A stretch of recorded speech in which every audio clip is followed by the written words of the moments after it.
Sou Márcia Almeida e hoje vamos falar sobre a Lei Geral de Proteção de Dados e como ela afeta as igrejas. Nosso objetivo aqui é passar sobre os tópicos fundamentais dessa legislação. Bom, existe sempre uma dúvida, né? Para que essa legislação? Todo mundo falando de LGPD, isso realmente é necessário? Vamos parar para pensar. Quantas vezes você já teve a insegurança na hora que você vê seu celular e tem alguma propaganda de uma pesquisa que você fez no Google ou até mesmo no Instagram? Existem algumas monitorias indesejáveis, não é mesmo? E isso te incomoda um pouco. Quantas vezes você comprou um celular de uma operadora e, de repente, 2 dias depois, você recebeu uma oferta de uma operadora concorrente? São os seus dados que estão sendo monitorados e isso incomoda muita gente. Isso pode causar o que para nós? Qual é essa insegurança? Poxa, se os nossos dados não são seguros, pode causar vários danos para a pessoa. Eu posso ter um empréstimo em nosso nome indesejado, um financiamento, um cartão de crédito. Era muito comum antigamente, né, receber uma fatura de cartão de crédito que você nem tinha solicitado, cadastros em instituições equivocadas que você nem passou por lá e até mesmo algumas compras. Você consegue cancelar isso tudo através do cartão de crédito, mas você tem essa frustração e passar por todo esse processo que você não fez. E aí vem essa dúvida, né? Gente, hoje em dia nós estamos monitorados constantemente. Você já parou para perceber quantas vezes você é filmado no caminho da sua casa até o seu trabalho? São inúmeras vezes. É no trânsito, é na rua, através das filmagens. E a gente tem que se preocupar o que são feitos com essas filmagens, porque isso são os dados pessoais. Qual é a consequência que eles conseguem? Para que precisa ter essas filmagens, né? O que pode causar um dano maior para as pessoas. Então a gente tem essa preocupação e a Lei Geral de Proteção de Dados ela vai cuidar disso. Esses erros acontecem por quê? Porque algumas pessoas erram, os processos às vezes não são definidos corretamente, não existe uma política de segurança de dados, a tecnologia um pouco pode deixar a desejar. Isso pode ser para a empresa pública ou para a empresa privada e para as igrejas e nas associações. Todos nós trabalhamos com dados hoje em dia e a Lei Geral de Proteção de Dados ela deve ser implementada em toda a instituição. Isso é tão importante e aí você pergunta, nossa Márcia, mas só hoje veio falar sobre a Lei Geral de Proteção de Dados? E eu te falo que não é só hoje não, isso tem mais de 30 anos. Só que não era uma legislação específica. Nós temos falando sobre a proteção de dados no Código de Defesa do Consumidor, na Lei de Acesso à Informação, na Lei da Carolina Dickmann e no Marco Civil da Internet. Tudo isso foi sintetizado na Lei Geral de Proteção de Dados. Mas várias coisas são observadas nessas outras legislações. Então, o que nós vamos ver aqui? Nós vamos falar a quem se aplica, o que são dados pessoais, o que são os dados sensíveis, quais são os princípios norteadores dessa legislação, qual é a obrigação, suas boas práticas de governança, qual é a base legal e o tratamento de dados e as penalidades e multas. Sim, como estamos falando de legislação, vai ter multas e penalidade para aqueles que não aplicarem o que está lá dentro. E claro, nós da Convenção Batista Mineira estamos aqui com você para te mostrar um passo a passo o que você deve fazer na sua igreja. Então vamos lá. Nós temos aqui no slide, nós temos aqui a demonstração da lei, é a Lei 13.709 e é de 2018. Muita gente está se preocupando com a legislação só agora, porque é agora que começou a fiscalização. E um processo de fiscalização incorre em multas e penalidades. Mas a legislação já é antiga, ela já é de 2018. E aqui que a legislação fala? O próprio artigo já fala exatamente como que é a lei. Olha só, vamos ler comigo. Esta lei dispõe sobre o tratamento de dados pessoais, inclusive nos meios digitais, por pessoa natural ou por pessoa jurídica, de direito público ou privado, com o objetivo de proteger os direitos fundamentais de liberdade e privacidade e o livre desenvolvimento de personalidade da pessoa natural. Percebam que o próprio artigo já traz para nós o que é a definição da Lei Geral de Proteção de Dados. já destaquei aqui para nós algumas palavrinhas importantes que são tratamento de dados. O que são tratamento de dados? Dados pessoais, o que são dados pessoais? Dados sensíveis, o que são dados sensíveis? E perceba também, ele fala assim, ó, inclusive nos meios digitais. É inclusive, ou seja, os dados pessoais que nós coletamos através de papel, que é mais próximo da nossa realidade, às vezes a gente pega uma lista de presença e a pessoa coloca o nome e o CPF, aquilo ali não são dados digitais, aquilo é um dado em papel, um meio físico. Ele também tem que se submeter à legislação de proteção de dados, ok? Vamos avançando então, tem muita coisa interessante aqui. Olha só, todo mundo falando em tratamento de dados, a Lei Geral de Proteção de Dados. O que é tratamento de dados? Nós temos aqui vários itens aqui enumerados sobre o que é o tratamento de dados. Vamos ler comigo aqui na tela. Toda vez que eu falo em tratamento de dados, tem que vir na minha cabeça coleta. A simples coleta, o simples perguntar o nome e o CPF de uma pessoa já é uma coleta de informação. Então, já é um tratamento de dados. Voltando para a tela. Produção, recepção, classificação, utilização, acesso, reprodução, transmissão, distribuição, processamento, arquivamento, armazenamento, a própria eliminação do dado também, quando você joga um arquivo fora, avaliação do controle de informação, a codificação, a comunicação, transferência, a difusão ou a extração. Pessoal, percebam que isso aqui é a definição sobre o tratamento de dados. A lei, ela coloca isso aqui como exemplo, não é taxativo. Qualquer outra forma de tratamento, ela também vai ser considerada aqui. Tudo bem? E aí tem uma outra coisa que a gente tem que se atentar. Olha aqui, está aqui destacado para nós. Tratamento de dados, nós já falamos. Mas ela fala sobre tratamento de dados pessoais. O que vem a ser esses dados pessoais? Voltamos para a tela. Uma informação relacionada à pessoa natural, identificada ou identificável. Pessoal, pessoa natural somos nós, pessoa física, né? Nós temos lá o nosso registro no cartório de pessoa natural. Então você não tem um CNPJ, né? Você é uma pessoa física, você é uma pessoa natural. Então nós estamos falando entre as pessoas, entre os seres humanos. Pessoas jurídicas, as empresas não precisam ter essa proteção de dados. Se aplicam a elas, tudo bem?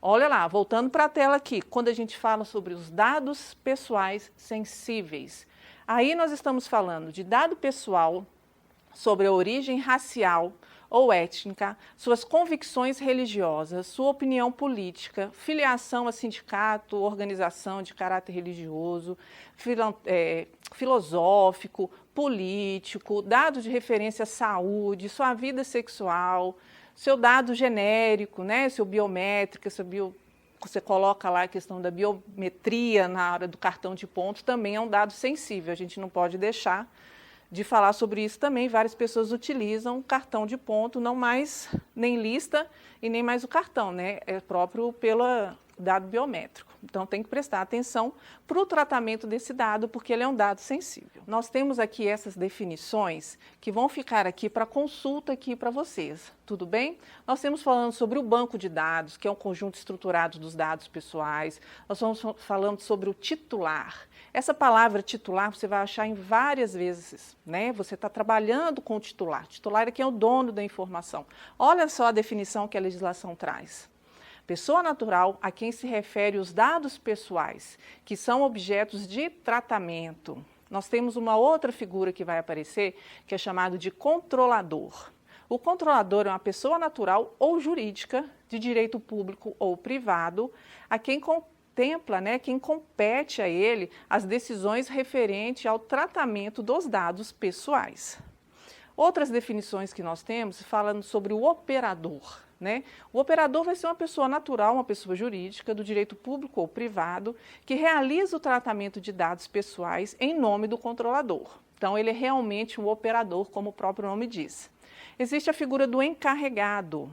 Vamos ler aqui junto comigo. O encarregado, ele é uma pessoa indicada pelo controlador e operador para atuar como um canal de comunicação entre o controlador, os titulares dos dados e a Autoridade Nacional de Proteção de Dados. Bom, os agentes de tratamento de dados, então, seriam o controlador e o operador. Temos também falando sobre o consentimento. Essa palavra vai ser muito utilizada e vocês vão ouvir isso várias vezes, infelizmente erroneamente. Consentimento, vamos ler junto comigo, é uma manifestação livre, informada e inequívoca, pela qual o titular concorda com o tratamento de seus dados pessoais para uma finalidade determinada. Lembrando que o titular é aquele que tem os dados, é o dono dos dados, é a pessoa física. Tudo bem? Vamos falar um pouco sobre o bloqueio. Definição de bloqueio, lê comigo. É a suspensão temporária de qualquer operação de tratamento mediante guarda de dado pessoal ou banco de dados. E, claro, a gente tem que falar também sobre a eliminação desse dado, a exclusão desse dado, né? Que é um conjunto de dados armazenados em banco de dados em determinado procedimento do empregado. Ok? Essas definições estão na legislação e vão ficar aqui disponíveis para vocês também consultarem. Outra definição que eu não falei, mas ela também é muito importante, todo mundo vai ter que fazer, inclusive as igrejas, é um relatório de impacto. Vamos ler comigo o que seria esse relatório de impacto. Relatório de impacto é a proteção de dados pessoais. É a documentação do controlador que contém a descrição dos processos de tratamento de dados pessoais que podem gerar risco à liberdade civis e aos direitos fundamentais, bem como medidas de salvaguardas de mecanismo de mitigação de risco. Então, é uma política bem estabelecida, né, um relatório de risco que as instituições devem ter para a proteção de dados. Então, resumidamente, o que a gente precisa aqui sintetizar é que existem uns 4 personagens. Eu coloquei aqui os 3 principais. Nós temos o controlador, nós temos o agente e nós temos o titular. Tudo isso está na definição aqui da Lei Geral de Proteção de Dados. Acontece que o titular, ele possui alguns direitos, e essa é a grande mudança na legislação. Leia aqui comigo quais são os direitos desse titular. Tem direito a saber sobre as seguintes informações: finalidade específica do tratamento, forma e duração do tratamento, observados os segredos comercial e industrial, identificação do controlador, informações e contrato, né, do controlador. Ele também precisa saber informações acerca do uso compartilhado de dados pelo controlador e a finalidade, responsabilidades dos agentes que realizarão o tratamento de dados e, leia aí comigo, os direitos dos titulares com menção específica contidos no artigo 18, que a gente não colocou aqui, porque a legislação também vai ficar disponível aqui no site para vocês. Bom, a outra pergunta que surge bastante, que a gente responde aqui no dia a dia, a quem se aplica a Lei Geral de Proteção de Dados? Bom, a Lei Geral de Proteção de Dados, como a gente está vendo aqui na tela, ela se aplica para todos os dados realizados no Brasil. O tratamento de dados que tenha por objetivo a oferta ou fornecimento de bens ou serviços no Brasil e dados que tenham sido coletados no território nacional.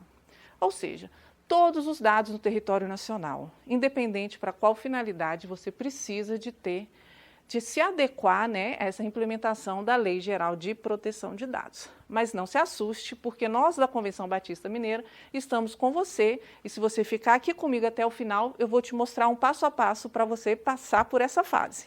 Bom, falamos tanto sobre o titular, vamos falar um pouco sobre os dados pessoais. No próprio artigo 1º, ele fala sobre os dados pessoais, que ele pode ser identificável ou identificada. Então, tem essa distinção. Eu sou uma pessoa identificada, meu nome é Márcia Almeida, CPF 030, blá, blá, blá, blá, blá, blá. Uma pessoa identificável, eu sou Márcia, não falo o meu nome, né, eu vou ser identificado. No meio de uma multidão, eu consigo falar as minhas características e você consegue me identificar, entendeu? É essa a diferença. Um ponto principal que a gente trabalha muito são os dados sensíveis.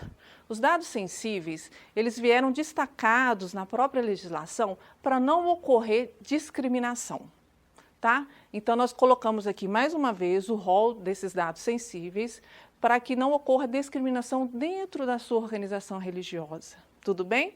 Vamos ter cuidado com ele e cuidado para qual finalidade você precisa desses dados sensíveis. Tá? Nós vamos falar aqui um pouquinho sobre os princípios. E um dos princípios que nós vamos falar é sobre a finalidade. Olha aí, ó, ele é um dos primeiros princípios. Os princípios são os norteadores da legislação. E a legislação, ela vai seguir esses princípios, que são os princípios da finalidade, adequação e necessidade. Grava para mim esses 3 primeiros princípios, eu coloquei eles aqui logo nesse ranking, porque eles vão ser fundamentais para você saber o que você vai precisar para a coleta de dados. Mas eles não são os únicos, nós temos outros princípios norteadores, que são livre acesso, qualidade de dados, transparência, segurança, prevenção, não discriminação, responsabilidade e prestação de contas. Para nós que somos organizações religiosas, nós somos do terceiro setor, né? Para quem não sabe, a organização religiosa, ela é uma entidade do terceiro setor. Alguns princípios já são norteadores, né? Já nascem com a gente. Um deles é a transparência, né? Todo mundo tem que seguir o princípio da transparência, a não discriminação, responsabilidade e prestação de contas. Falando isso, nós temos o quê? Algumas boas práticas, né, para serem seguidas e a própria legislação coloca isso como sugestão.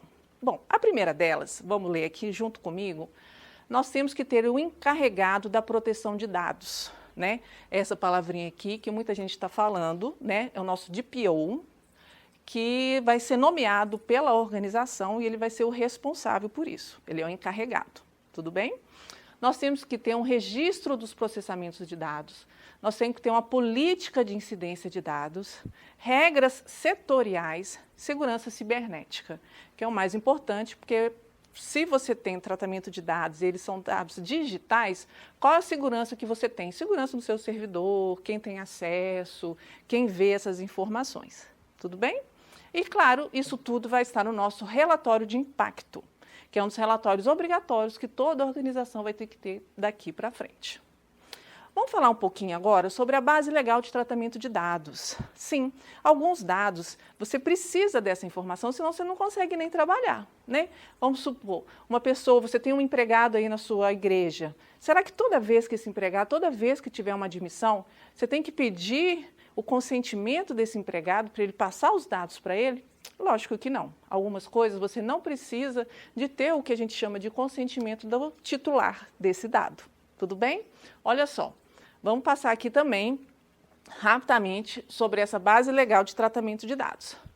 Nós temos um processo judicial, administrativo ou arbitral, tutela de saúde, profissionais específicos, né?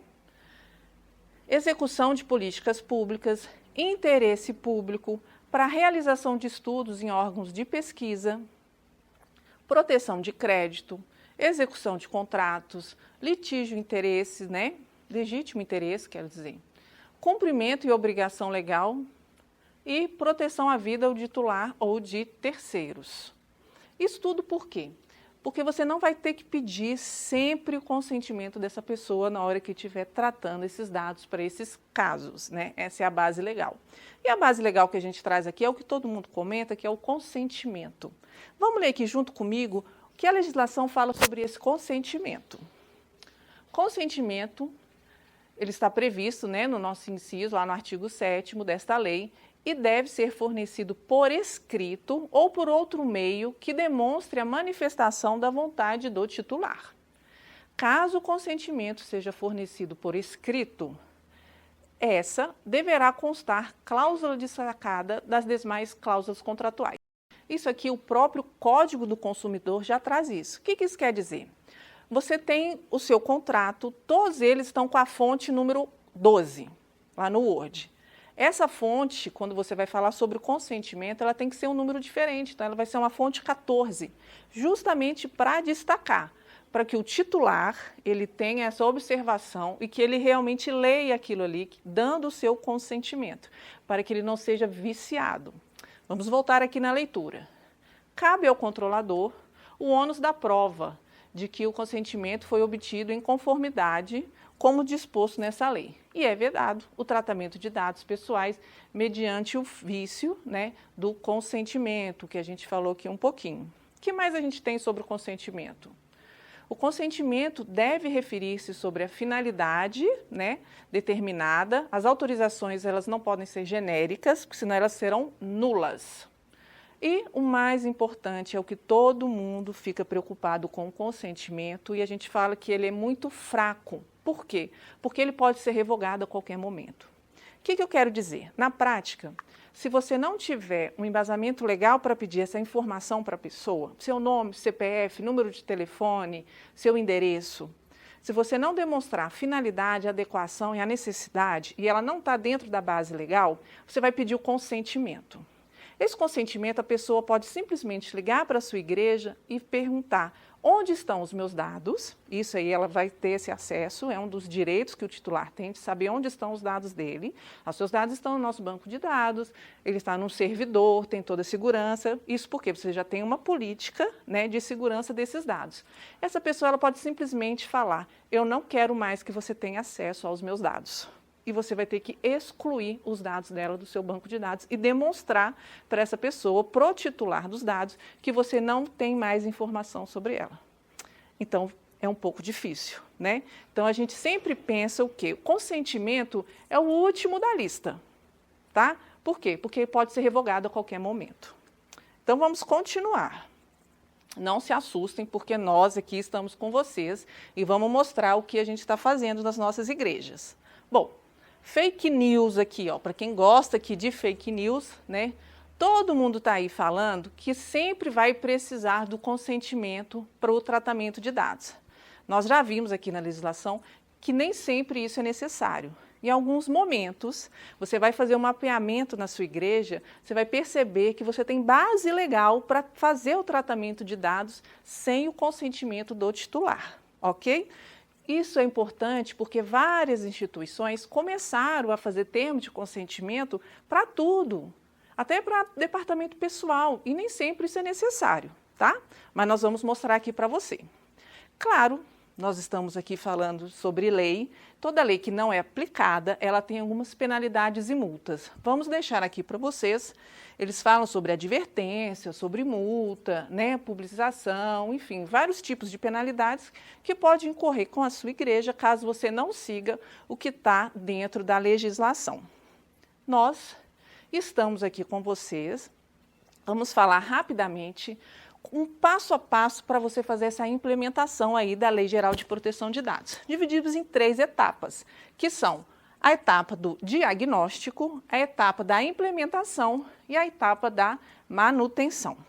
Nossa, mas o que vem a ser isso? Não se assuste, não é nada muito, como que eu posso falar, muito difícil, que dá muito trabalho para a organização. É até um ótimo momento para você rever seus processos e procedimentos para se adequar na Lei Geral de Proteção de Dados e até mesmo com o seu controle interno.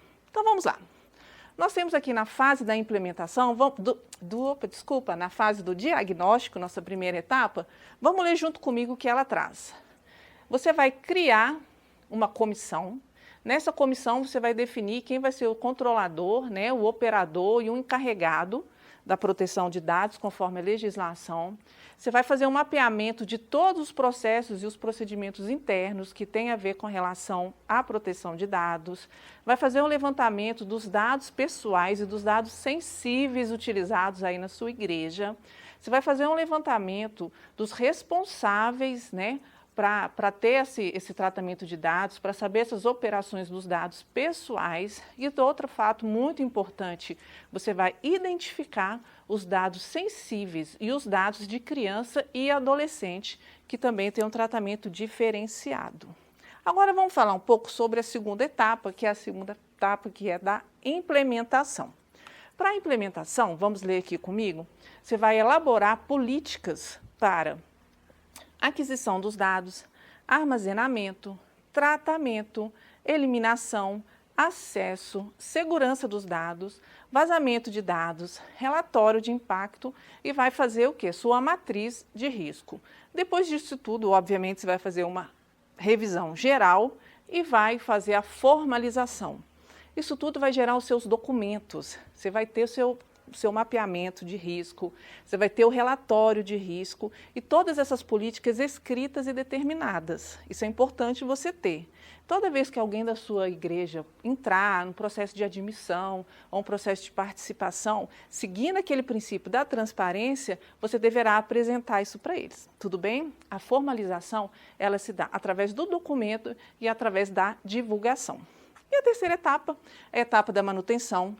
Todo esse trabalho que você fez não pode ser perdido. Então, de tempos em tempos, você tem que verificar se todos os seus controles pré-estabelecidos estão sendo seguidos. O que nós temos aqui, no começo eu falei sobre o princípio e falei que 3 princípios eram fundamentais. Essa é a palavra-chave que seria muito bom todo mundo guardar. E eu coloquei a sigla FAN, é FAN. Toda vez que você falar sobre tratamento de dados, e aí a gente já viu aqui na aula que tratamento de dados também é coleta de dados, você vai perguntar qual que é a finalidade, qual é a adequação e qual a necessidade.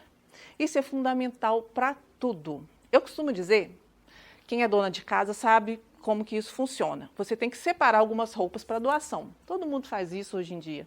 Então, quais são as perguntas que você faz?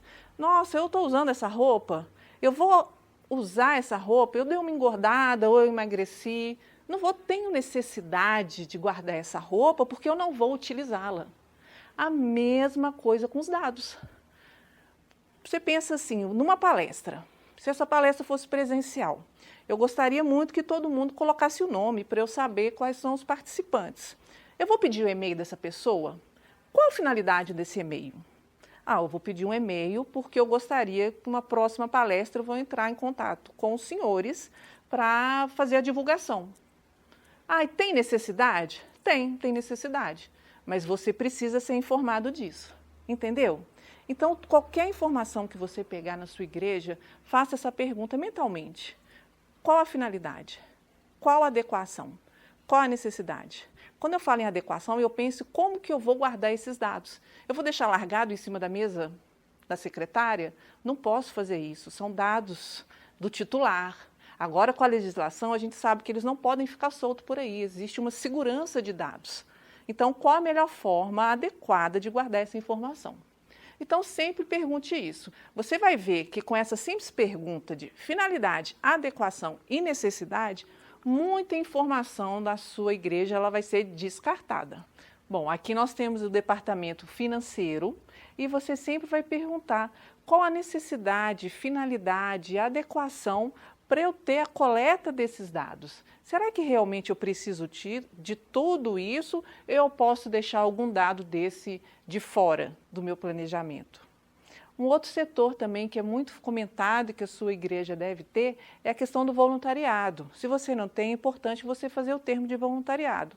Quais são as informações importantes que eu preciso nesse termo? São essas informações? Normalmente são essas que nós colocamos. Então veja qual é a finalidade, adequação e necessidade. Tudo bem?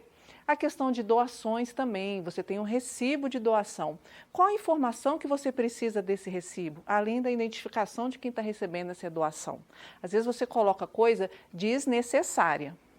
E um departamento que todo mundo comenta, que todo mundo fala bastante, é quando a gente fala sobre recursos humanos, né? O nosso departamento pessoal. Só lembrando que o recursos humanos é onde tem a coleta de dados e tratamento de dados maior em toda e qualquer organização religiosa e até mesmo nas outras instituições. Mas cuidado, tudo que está no E-Social, você não precisa do consentimento da pessoa. Tudo bem? Eu sou Márcia Almeida, agradeço a todos vocês por participarem e vocês me encontram aqui. Qualquer dúvida, estamos aqui à sua disposição. Até mais!